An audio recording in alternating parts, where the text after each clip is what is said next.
In a few weeks, I'll be back in a part of the country where I couldn't sit and talk to you like I am now, where they preach white supremacy and where the Negro is kept down.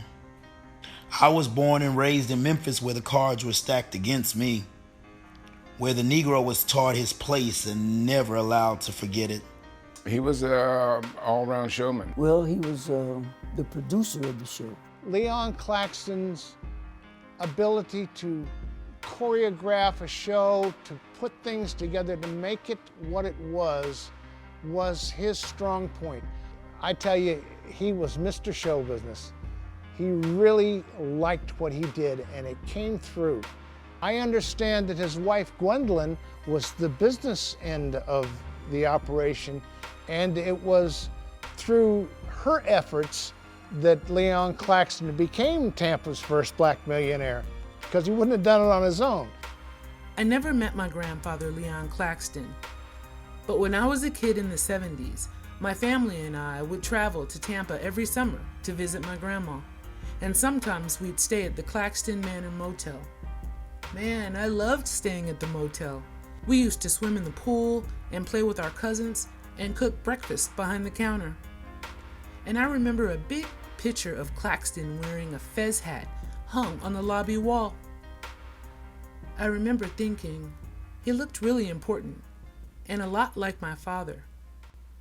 But back then, I referred to him as Uncle Leon because he was married to my Aunt Gwen. She ran the motel and my grandma worked there too. I don't remember what his earlier life was or what he did, but he was married to my sister. And they seemed to have a good togetherness. And he was good boss.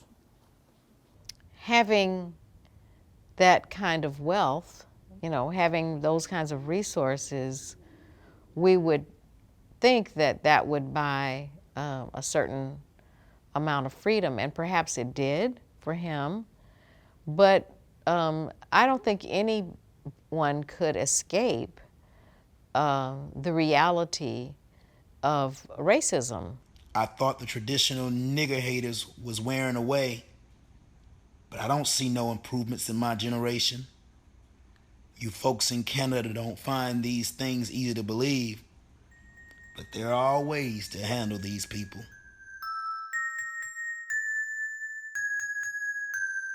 Well, Jim Crow was the reaction to Reconstruction that occurred at the 1877, the compromise from the Tilden Hayes presidential race. The actual rationale behind Jim Crow was that black and white people were different and that they couldn't interact, and that there were legal reasons for these separations, if you will. And it was designed to overturn the right to vote, the right to have property, the right to have integrity, the right to be free. And it happened throughout the South, and it was permeating northward as well. And it was the elimination of civil rights for African Americans in Florida and every other southern state. Jim Crow dictated the use of bathrooms, separate parks, separate beaches. In some places, it was against the law for black people and white people to play cards together, to play checkers together. It went that far. And in the South, everything that was related to segregation, be it legal or be it practice, it was called Jim Crow. So yeah, everybody was coming to these shows, and then they would stay in the town for like 2 weeks. So your mama, your daddy, your grandparent, everybody went to the shows. And again, it was primarily segregated. So they had to abide by Jim Crow laws, in the South, because they were performing in like Memphis and Tampa and all these other southern states. And they came against a lot of, challenges. And then to go through all that, that's a familiar thing for us modern burlesquers to, even in the midst of political strife, the show must go on and we still perform. You said when you talked about how the word jig made you feel a little bit uncomfortable, but you still felt this powerful need to tell the story as it is. You know, this is the truth of what this is the show. And I think that's a beautiful thing. And I think that that is a Black thing, right? We are, that's not new to us, taking terms that perhaps were once hurtful and once represented something different. We take it and we make it something that's a lot more beautiful. And I don't know if it was racial when it first started, but it had to do with just the idea that people who danced were doing a jig. And I would say it's probably Irish. I mean, it comes from Europe, I think. But there became this connotation to the Blacks that were on the show.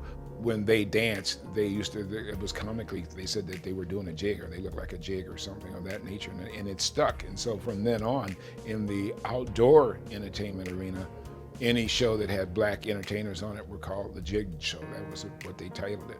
Jig shows were Black girl shows. The term jig show nowadays would be so racially charged, of course you couldn't use the terminology. But on the Carnival Midway, show people have their own language. They don't mean any offense by it, it's just terminology.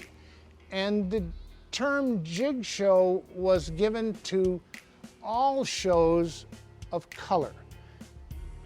But nowadays, of course, you couldn't use that term.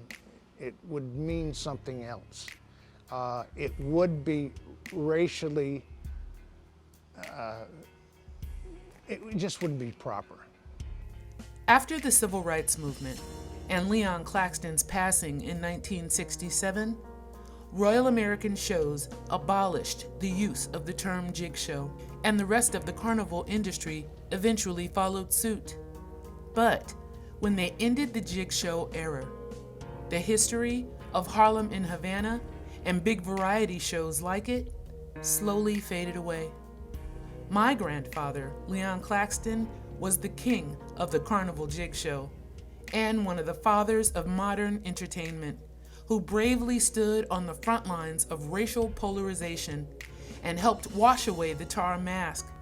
His work left an indelible mark on popular culture, yet his wide-ranging contributions to America have never truly been acknowledged.